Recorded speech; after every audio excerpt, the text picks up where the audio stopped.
안녕하세요, 정세훈 약사입니다. 자, 오늘은 다이어트에 대한 얘기를 좀 해볼 겁니다.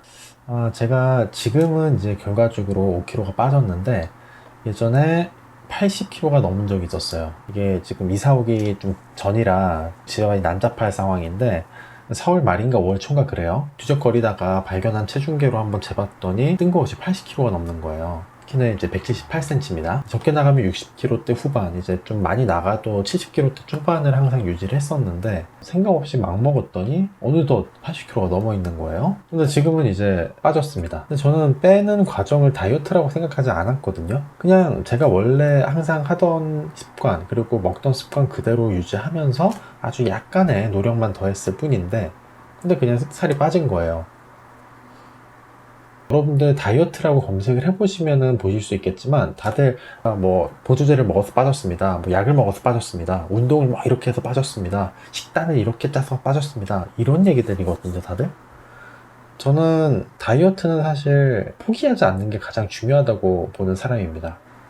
포기하지 않으려면은 쉬워야 되거든요. 돈이 많이 들거나 노력이 많이 드는 거는 어려운 겁니다. 실제로 재밌는 설문조사도 있더라고요. 시술 받았는데 요요 왔다 9.2%, 뭐 약 먹었는데 효과 못 봤다 15%, 뭐 헬스장 돈 날렸다 이거 정말 많죠 30%.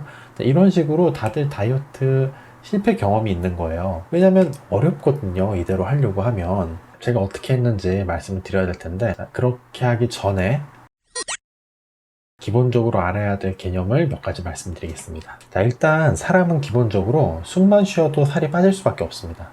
들이마시는 산소, O2잖아요. 그리고 내뱉을 때 이산화탄소, CO2를 내뱉습니다.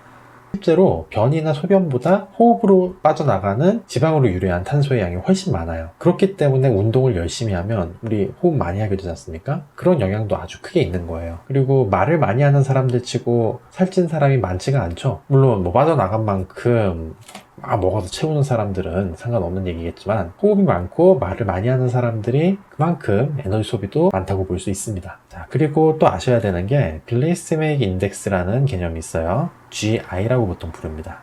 먹었을 때 혈당을 빵 하고 많이 높이는 음식들이 GI 지수가 높은 음식들이에요. 다이어트 쪽으로 조금만 관심을 가지셨어도 흔히들 들어보셨을 그런 개념입니다. 백설탕이나 이런 당류, 초콜릿 이런 것들 90 이상 상당히 높고요. 그리고 빵류 당연히 높습니다. 그리고 야채 중에서도 뭐 이제 감자 같은 거 상당히 높고요. 그리고 정백미가 특히 84 상당히 높은 편이죠. 이렇게 글리세믹 인덱스가 높은 음식을 먹게 되면 혈당이 출렁거리게 됩니다. 그리고 글리세믹 인덱스가 낮은 음식은 혈당이 출렁거리지 않게 되는데, 이 혈당이 출렁거리지 않는 게 왜 중요한지 말씀드릴게요. 자, 탄수화물 중독이라고 많이 들어보셨을 거예요. 계속 이제 탄수화물을 탐닉을 하게 되는 건데, 아까 글리세믹 인덱스가 높은 음식들 있었죠. 그런 이제 단순 당류나 혹은 글리세믹 인덱스가 높은 백미라든가 빵이라든가 이런 것들을 섭취를 하게 되면, 자, 평소에 그런 당 섭취를 아주 즐기시던 분들은 당연히 아주 고위험군이고, 그런 분들이 아니라고 하더라도 백미 같은 음식을 주식으로 삼는 분들은 마찬가지로 GI 인덱스가 높은 음식을 드시고 계신 거예요. 그렇게 높은 음식을 먹게 되면 혈당이 급격히 상승합니다. 신경전달 물질의 작용으로 인해서 기분이 좋음을 느끼게 되죠. 그리고 동반해서 인슐린이 급격하게 분비가 됩니다. 그렇게 되면 혈당이 갑자기 뚝 떨어지게 되는 거죠.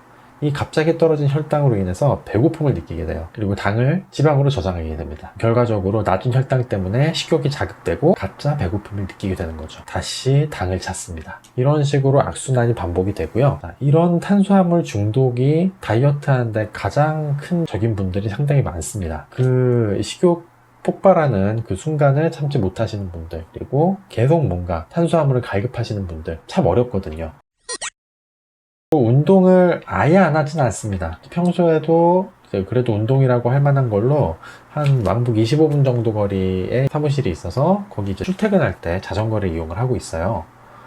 하지만 그 외의 운동은 전무하고요. 그나마도 비가 온다거나 아니면은 차를 써야 될 일이 있다거나 그런 경우에는 그냥 차로 출퇴근을 하거든요.